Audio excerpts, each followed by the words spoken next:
welcome to MapleWoodian.com podcast. We have on the phone Joseph Ford. Mr. Ford, how are you doing? I'm fine, thank you. Great. Now, for those of you who don't know, Mr. Ford is a Maplewood resident, but also a veteran civil rights activist, among his other many experiences. But for our purposes, we wanted to ask you about all the work you did, but mostly you were involved in the Selma Montgomery March, and marches, actually, people are learning there was actually more than one, that are the subject of the movie Selma. And you spoke recently at St. Joseph's Church for the Martin Luther King Day celebration. But wanted to get your views and sort of tell us what occurred for you at the time being involved in the civil rights fight. You were a Baltimore resident, but you lived in several places in New Jersey and elsewhere. But tell us how you got involved in the civil rights efforts back then that led to the Selma events. Okay. I was a pastor serving churches in northern New Jersey at the time, and I responded to a call from the National Council of Churches to go to Albany, Georgia, to assist the Albany movement to desegregate the public facilities there, the separate but unequal facilities, swimming pool, library, schools, what have you. And so I responded together with about 50 other clergy from New York, New Jersey, and Connecticut. And while I was there, I was arrested and jailed in that effort. Wow. What year was that when you were first sent there? That was 1961. Excellent. Okay. And who called you down? Just the organizers? Was it the Southern Christian Leadership Conference, or was that not involved? No, it was the National Council of Churches. Excellent. And how were you? Were you doing sit-ins and protests?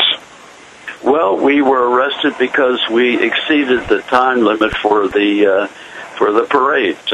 We were given a time frame during which we could march and demonstrate, and when we exceeded that time limit, the chief of police said, disband and go home, or you are under arrest. And we hadn't finished our demonstration. There were prayers and speeches and all kinds of other activities. And so since we didn't disband, the chief said, okay, you're all under arrest, and his officers proceeded to handcuff us and take us into the jail. And this was in Albany, Georgia. Yes. And it was basically a protest, a march in the street? Yes, right. Yes. And this was something that the police knew about. This was something that was planned, but they set a time limit on. Yes, exactly. Do you recall what the time limit was? No, I don't. But probably some short limit they didn't want. Probably a half hour. Yeah, something which like would be a very short time today for any demonstration. That's for sure. And then how long were you in jail? I was in jail about 3 weeks. Really? I don't think most people would think 3 weeks for just something like that, huh? Well, what happened was we were released because the NAACP interceded on our behalf, and a settlement was reached out of court. Excellent. So, maybe we would have been there longer had the NAACP not intervened. And now, as a Caucasian man, you were involved, and I know there were a lot of white clergy from all walks of life who went down at that time. I think that was one of the things that people really saw the need for support. That it wasn't just a black issue. That it was a rights issue. So that's right. To have black people, white people marching together, and I don't think people realize the white marchers got as much abuse in many ways as the black marchers, because many people thought maybe you were a traitor. Which exactly. Would tell us about what that was like to have the mix of races really unifying in this great fight. Well, we were from all denominations, pastors, priests, and rabbis, and I guess most of us were white, as I recall. The local leadership, the Albany movement, was led by black clergy. But when we walked down the main street where all the stores were located, we were hit with all kinds of abuse, obscenities, garbage was thrown at us. So we knew what was about to happen when we arrived at the police station to make our presentation. And what was it for you that you wanted to be involved in such an important fight and many times dangerous effort? I just felt called. Mm-hmm. It was a vocation, and it's hard to explain it. It's just I felt it was something important. It was a groundbreaking effort. You will remember that the civil rights movement really did not get started full-blown until the mid-'60s. It was 1961. So it was an opportunity to have an impact and work with a local group, the Albany movement, to help desegregate these god-awful public facilities. Now, what did you do from 1961 up till the Selma marches in 65? Were you down there from all that time, or did you come back and forth? I came back to New Jersey and resumed my pastoral work. And then I went back to Mississippi in 1965 to work with SNCC, the Student Nonviolent Coordinating Committee. Excellent. Again, I responded to a notice or a call, I don't remember what it was, from SNCC to assist them in voter registration in and around Hattiesburg, Mississippi. So you will remember that in 1964, just a movie, Mississippi was burning. Well, Mississippi burning, yes. Mississippi was also burning in 1965. It hadn't stopped. And for those who may not know, what was that like to try to just get voter registration? Well, tension was at an all-time high. And I do remember going to a rally at a local church one evening, and then the next day we went black and white together to visit tenant farmers, some of whom still lived on old plantations. And one thing that really made an impact on me was when my partner and I visited an elderly black couple and tried to persuade them to register to vote. When we finished our presentation, the old gentleman said, Mr. Ford, are you willing... Let me back up just a minute. He said, one or two things will happen to my wife and I, and maybe both. He said, I am sure to lose my job. And I may also be murdered. I may be killed. Are you, if I am murdered, are you going to take care of my wife? And if I lose my job, are you going to find another job for me? He was afraid. Oh, he's scared to death. Yeah. And he was speaking from experience. So what would you say to someone like that? I mean, was it really urging people to do it, or did you just kind of have to sign up those who wanted to and understand those who didn't want to? Again, this was 1965, 50 years ago, so I don't remember what I said. Probably we joined hands and prayed together. And then moved on to the next resident. And what was the sort of general response? Did most people end up signing up, or did you get about half and half, or was it a small portion? It was a small portion. Really? Man. That went downtown to register to vote because they were living on a daily basis with fear and a fear of retaliation, like I said, of either losing their jobs or suffering physical damage. Now, and then let me ask you about up to Selma. Now, you told me in history, of course, we learned there were several Selma marches. This was from Selma, Alabama to Montgomery. Yeah, there were at least two marches. Right. Maybe more. I stayed in Selma with a lady who was very gracious. She was always putting people up from out of state marchers.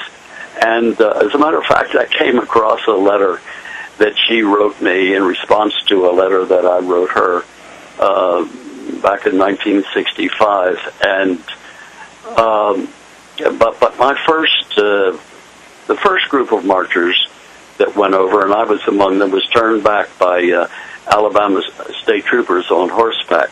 This was at the Edmund Pettus Bridge, the famed bridge? Yeah, at the Edmund Pettus Bridge, and I guess there were a couple of hundred, maybe more marchers, and when we reached the bow of the bridge, we saw, or not even that far, we saw a phalanx of mounted state troopers with their cattle prods at the ready.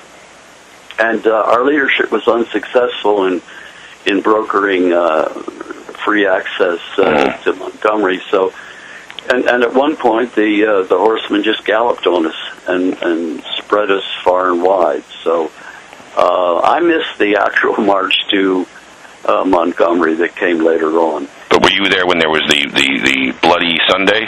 Yes. And what was that like? Were you injured or? No, I wasn't injured. I just clung to a railing next to the pavement on the bridge. And how did that make you feel, seeing such violence against a peaceful effort to demonstrate? First of all, it scared me half to death. Yeah. To see these horsemen galloping at you. Second of all, it just convinced me that the more things change, the more they remain the same, that the opposition to this march was adamant, and it would take a whole lot more effort and time. And also, I think, as I recall, the reason Dr. King and the next group of marchers was able to walk all the way to Montgomery, a 50-mile march, was because the Attorney General of the United States intervened and got a ruling from Judge Thompson to allow us to proceed. So it took federal intervention and a federal order from a sitting judge. And then the march that eventually occurred was how much later? Just a few days, yeah. I guess. But you did not get involved in that? No, I had to leave Selma. I couldn't stay around for that. Of course, at the time, I didn't know whether there would be another march, and if so, whether it would be successful. So I had other things to do, and so I left Selma. So when you were there, when the violence was occurring, was it trampling people or beating people up? What was sort of the approach they used? Mostly beating people up with sticks and such. And how much did you get to know Dr. King in that effort? I didn't if at all. know him at all. No, I didn't. How many people were in that march? Who people may not realize. I guess a couple of hundred. Yeah, so it was a good crowd, but it wasn't huge. Because as you said, this was sort of the beginning of the real. Do you see it as the beginning of the real national movement?